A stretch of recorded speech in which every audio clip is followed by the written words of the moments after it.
na lumalapit itong mga chairman doon sa mga individual na operators para makapagparehistro ka, kailangan mo daw magbigay ng 50,000 pesos at ang sinasabi, para mabigyan ka ng confirmation, 30,000 dito. Ang sa LTFRB, 20,000 doon sa kooperatiba. Pero siguro po, to be fair to all of the cooperatives nationwide, there is a process and there is a process that's working. Kung anong kasi feed yung information sa kanya, yun yung ipoprocess niya and then doon siya gagawa ng decision. So kapag nagbigay ka ng palpak na informasyon sa kanya, magiging hindi maganda yung kanya maging desisyon. So it's all up to you. So give him the right information para mabigyan siya ng magandang guidance. Yun lang po yun eh. Good morning po, Mr. Chair. Marval Buena po ulit ng Manibela. Siguro, sagutin ko lang po muna ulit yun ng very short lang. Kaya po sila humahabol na makapag-consolidate kasi nga po iniipit na, Mr. Chair, hindi na makarehistro, hindi na po makakabiyahe, kaya po naghahabol doon sa mga deadline na yon. Kaya po in-extend dito ng in-extend, Mr. Chair. Katulad po nitong Board Resolution 2024-053. Bakit po ito inilabas? Sinasabi nila nasa website daw ng LTFRB, pero bakit nung na-discover namin ito 3 weeks ago, na-discover ko po mismo, pinuntahan po namin yung mga regional directors. Bakit po hindi nila alam itong board resolution na to? At hindi po nila alam kung ano ang nilalaman nito, Mr. Chair.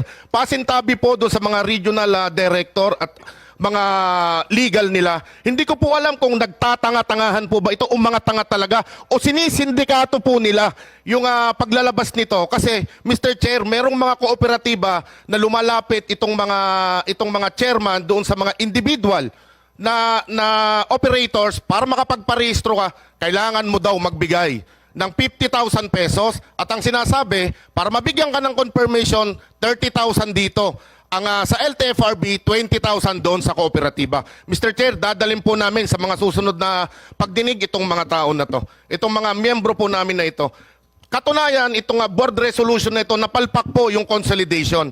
Bakit po naglabas pa ng 2,500 na ruta na pwede pong makarehistro at makapagbiyahe na hindi alam ng mga regional directors po na ito, Mr. Chair?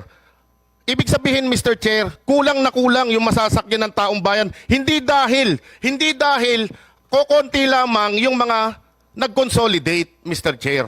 Ibig sabihin, yung mga lugar na sinasabi nila, konti lang ang nag-consolidate, maling-mali po ito, Mr. Chair. Sa Pangasinan, 19 municipalities na miyembro po ng Manibela. Lahat po yon nag-consolidate, Mr. Chair. Pero hindi po sila na-awardan ng kahit na isang ruta at ang inawardan nito yung mga hindi naman kasali doon sa transport. May bidding pa ito, Mr. Chair, na 5 million pesos. Kung wala kang pera, itong mga pobreng drivers at operators na to, hindi na pala makakasali. Wala pong katiyakan pala kahit nag-consolidate ka na sa'yo din mapupunta itong mga ruta po na ito, Mr. Chair. Katunayan nga po, Mr. Chair, nandito lang sa harapan natin, yung mga modernized units na hindi kumita o hindi daw kumita doon sa kanilang ruta, inilipat po, isipin nyo, dito sa Nagtahan, Mr. Chair, napakaraming jeepney na miyembro po namin. Pero nilagyan po ito ng mga modernized na galing po ng Cubao Divisoria, galing po ng San Fernando. Ibig sabihin po pala kapag nag-modernize kami, Mr. Chair, kahit saan mo dalhin itong modern na unit mo na to, kapag nalugi sa ruta na to, pwede mong dalhin sa iba-ibang ruta. Mr. Chair, kami, tinatawag kaming kolorum. Itong mga modernized na to, baka wala pang PA ito, baka special permit. Kami ang pinag-iinitan, Mr. Chair. Kami ang hinuhuli. Kami ang araw-araw tinatakot, Mr. Chair. Pero sila yung totoong kolorum, Mr. Chair. Pwede palang ilipat itong mga modernized unit na to doon sa mga ruta at babuyin.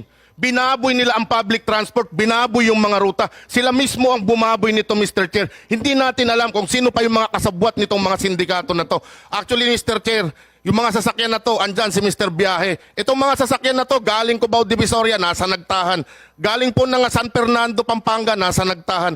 Ano po ang papaliwanag natin dito? Tapos kaming mga traditional jeepney, tatanggalan nyo kami ng hanap buhay. Andi dito yung mga nag-modernize, Mr. Chair. Utang ina, kaya pala, gigil na gigil, Mr. Chair. I'm sorry. Pardon my word, Mr. Chair. Okay. Mahigit 400,000 pala ang komisyon, Mr. Chair, ng isang modernized unit. At yan ay napatunayan doon sa pagdinig sa Kongreso, Mr. Chair. Thank you, Mr. Ilan na masasabi kong talagang nangyayari yun. We cannot deny that. Kaya po nandito yung ating Office of Transportation Cooperatives at saka yung kasamaan po natin sa CDA. Doon po dinadaan ang proseso ng problema ng mga kooperatiba. So number one po yun, may proseso po tayo. So it is good that we discuss it because tama, kailangan talaga malaman ng ating Senado, pati Kongreso rin po yung mga ganong concern. Pero siguro po, to be fair to all of the cooperatives nationwide, there is a process and there is a process that's working. Aaminin ko, may mga times na mababagal. Kaya nga talaga napagsasabihan kami dito sa Senado, sa Kongreso, and really, OTC and CDA should really do overtime dahil talagang legit yung concern. Pero siguro, ang kailangan ko lang to end itong topic na to, marami po tayong kooperatiba ditong successful, maayos ang pagpatakbo. Hindi namin pwede takpan ang nangyari sa Iloilo at Bacolod. Kailangan po nating marinig yun. Pero to be fair to them, nandyan po yung majority na sumama po sa modernization and they are telling a very different story. Your Honor, 3 minuto lang po no, to address. We acknowledge yung concern nyo po tungkol sa information dissemination. When I entered OTC po, chairman ako last year, kita ko po yung pagkukulang talaga ng information. Kaya po siguro napansin ng mga kooperatiba, nag-ikot ako personally sa buong Pilipinas because kulang nga sa information dissemination. And to be fair and with all facts, from 60% po nung early 2023, umabot po tayo ng 72% when we presented it to the President. Naging successful po yung pag-iikot namin with the reality sa sinabi ni Senator Tulfo, kulang talaga sa information. But you asked Senator po yung extension na deadline. If maaari po, sagutin ko na rin po yon.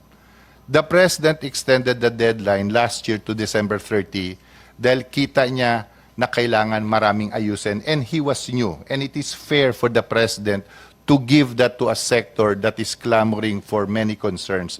Kaya in-extend ng Pangulo to December 30. When we reported to the President po noong December 12 na ito'y umabot na ng 70%, siya mismo ang nag-decide, hindi na natin extend. And we said, wala nang extension yung December 30. Nung nangyari po yung extension ng December 30, after a few weeks, nag-report po yung ating secretary. Si Secretary Bautista, dumiretso po siya sa Pangulo at sinabi niya, Mr. President, may mga gusto pang humabol. Even though deadline was firm, pinagbigyan po ng Pangulo to April 30 yung extension because isa lang ang utos niya sa ating secretary. Wala akong gustong maiwan na nasa labas na gustong sumama dahil lang sa deadline. That's why it was extended to April 30. At yung mga kasama natin ditong kooperatiba, marami po dyan nagalit sa amin dahil ayaw na nga nila ni-extend because it's true. They feel that tama na yung December 30. But because of the pakiusap, April 30. Nung dumaan po yung April 30, if you notice, wala na pong announcement ang Pangulo, wala na pong announcement ang si Secretary Bautista because we in DOTR and LTFRB reported to the Secretary, Mr. Secretary, wala na pong nasa labas na gustong pumasok. And I can personally say that. Alam mo, Mr. Ortega, let me interrupt you. Kasi palagi mong binanggit, I think twice mo binanggit na it was the President who made that decision sa extension, etc. Pero si Presidente yung information niyang kinukuha para makapag-decide, galing din sa inyo eh. Kung anong kasi feed yung information sa kanya, yun yung ipoprocess niya and then doon siya gagawa ng decision. So kapag nagbigay kayo ng palpak na informasyon sa kanya, magiging hindi maganda yung kanya maging desisyon. So it's all up to you. So give him the right information para mabigyan siya ng magandang guidance. Yun lang po yun eh. Tama po kayo, Senator. It's really So parang pinapalabas niyo si President, excuse me, si Presidente ang nagbigay ng desisyon dahil meron siyang nakita na ito yung problema sa ground and he wants to solve this problem and then he came up with a decision. Pero that decision nagbunga dahil sa mga binigay niyong informasyon. Give him the right information para makapagbigay siya ng tamang desisyon. Tama? Tama po kayo, Senator Tulfo. It is really a challenge on the part of DOTR at saka si LTFRB to really give the fair and honest information because the President will make a very hard decision. And with all humility po, naisabi namin po sa DOTR at LTFRB ang totoong impormasyong nakikita namin at nai-relay naman po namin sa Pangulo.